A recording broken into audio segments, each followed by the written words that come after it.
Well, una sa lahat, Hazel, bumati ka muna sa buong mundo. Hello po, binabati ko po ang pamilya ko, ang De La Cruz family, ang Capacete family, and of course, lahat po na nanonood ngayon, mga sweeties, mahal na mahal ko kayong lahat. Ikaw ba nag-aaral, Hazel? Ano ba Ay, ginagawa mo? tapos na po ako, gumraduate po ako ng architecture sa Mapua. Wow! Galing, ano? Nakaka-inspire. Architecture, what do you do now? Ngayon po, gumagawa po ako ng mga kanta, sumusulat po ako ng mga kanta para sa mga iba't ibang artista, singer, at pati po ako, You gumagawa are po also ang a sarili composer, ko. pero Opo. architecture ang tinapos mo. Opo, hindi po talaga ako kasi nagplano na maging singer or composer. Pinlano ko po talaga maging arkitekto para makatulong sa tatay ko. Hindi ko po alam mahal na mahal ko po talaga ang musika eh. Bakit the music ang kinuha mo? Dahil nga po, nung nagsimula po kasi kami, nung bata pa lang po ako, konti lang po yung afford namin. Financially. So, para Pero po, architecture, hindi naman basta-basta makuha yun. pinaghirapan po ng magulang ko yun. Ano ba ang trabaho ng papa mo? Ang tatay ko po ngayon, kung ano ng negosyo ginagawa, pero ang focus po talaga niya, yung yung farm namin. May farm kayo? Opo, ano lang po, pasimula pa lang, mana lang po niya sa pamilya niya.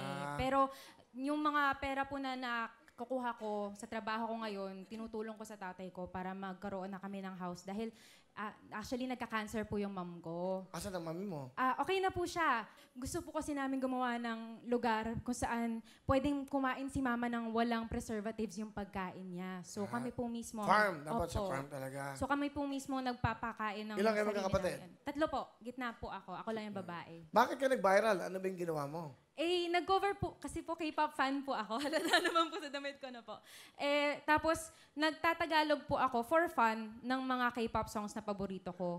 Tapos, mula po doon, Simula ko po, na. bigla Anyway, po. bago lahat, sino ang kasama mo? Kasama ko po ngayon, pinapakilala ko po sa buong mundo, ang nagpalaki sa akin mula nung pinanganak ako hanggang ngayon. Ate Eileen!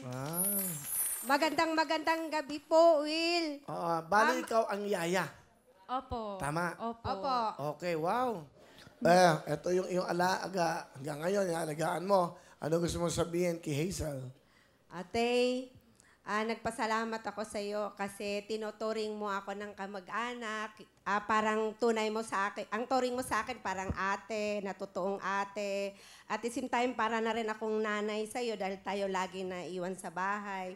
Ang masasabi ko lang sa iyo, Tay, mahal na mahal kita kahit anong mangyari. Basta nandito lang ako palagi sa iyo. Habang nabubuhay ako, andito pa rin ako sa iyo. I love you.